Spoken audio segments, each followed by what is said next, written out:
My name is Soo Yin, and I think I'm better known as Sycookies, like online.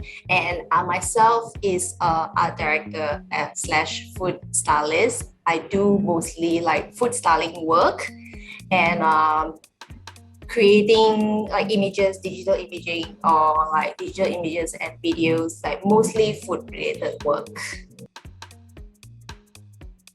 Generally, the term food styling just involves around like making food look good. So no matter which industry you are in, as long as it's like food related and you're a food stylist, your job will be like basically as what the term is lah, to style the food so that it looks nice, it looks aesthetically pleasing, and it's appealing to consumers, and you want to just look at the food and like, yeah, I want to eat that. So how I started, I actually have a food blog.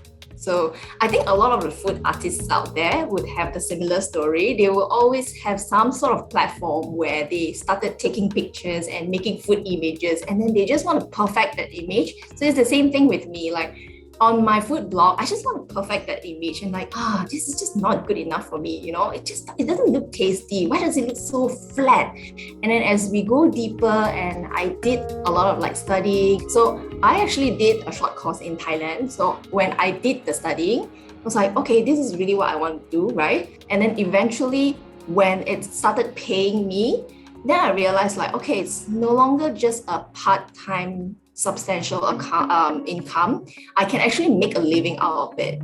And during that time, one of my family members actually needed like medical attention.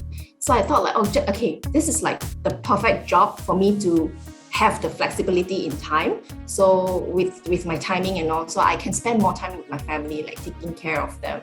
So that was the time where I fully made like the whole transition. It's like, yes, I've decided like I want to do this full time.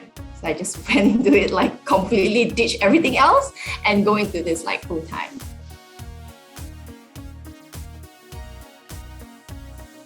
I mean, they want to be as supportive as possible. So they just give me the look like, oh, you're doing food styling. Wow, that's great. And then you hear the long pause after that. And I'll just like explain to them, oh no lah, I just like take some food photos and I just make sure it looks nice and all that. So they'll be like pretending to understand. They'll just like, oh, okay, I see. Like as for my family, that's even like better lah. I mean, they want to be as supportive as possible. I know my sister and specifically, like she is very, very supportive of what I do. And as for my parents, they'll be like, so what time you start work? My parents is like, what time you start work? And then I'll be like, sometimes, when I call them, it's like, no, I just finished work. I'm very tired. Let's talk tomorrow. And she'll be like, why is 11:30? Why are you working at 11:30 at night? Why are you not having your dinner or showering at 11:30 at night? Like, you gotta change your job lah. What job is that? What are you doing? Actually, what are you doing in your life? Yeah, that's always like a package, a series of questions. This whole package just boom at me, and I'll be like, yes, okay, don't worry, I'm taking care of myself.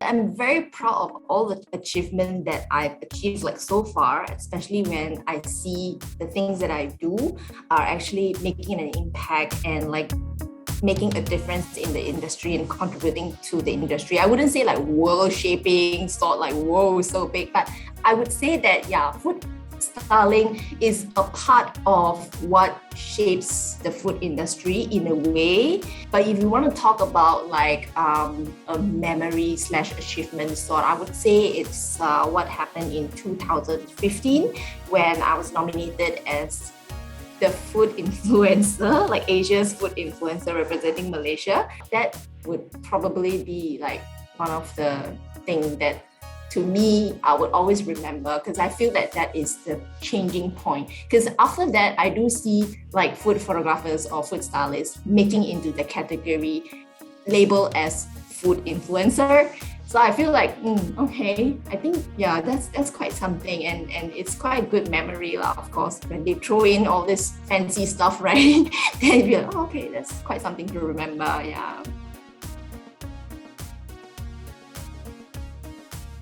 definitely need to have a certain creativity like in you. You need to have that artistic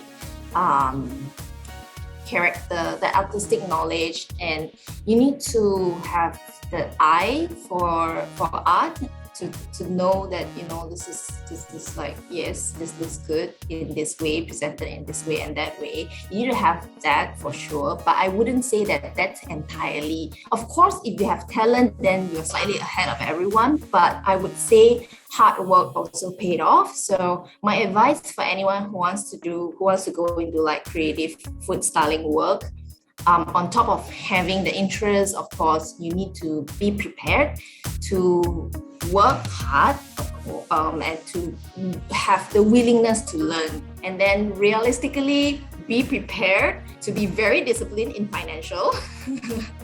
Because it's not something that's like it's not something that's going to pay you like a teacher or a lawyer, like a fixed monthly salary. So be prepared with that. And then of course, be prepared with your parents like asking you, what are you doing in your life? So yeah, be prepared with that.